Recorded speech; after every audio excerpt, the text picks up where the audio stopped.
ہمارے سفارت خانہ میڈڈ میں ہے، انہوں نے مسافروں سے ڈیٹا لینے کی کوشش کی تھی کہ جو لوگ پاکستان سے اسپین اور اسپین سے پاکستان جانا چاہتے ہیں وہ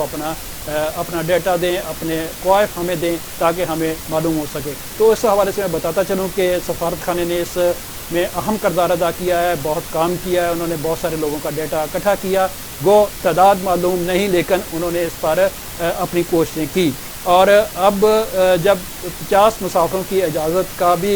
پتہ چلا ہے تو انہوں نے ای میل کرنی شروع کی ہے ان لوگوں کو جن لوگوں نے جانے کے لیے اپنا ڈیٹا دیا تھا کہ کل 10:30 بجے تک، کل اتوار 10:30 بجے تک آپ کی میل میں جو ایک فارم آیا ہے اس کو فل کر کے واپس بھیجیں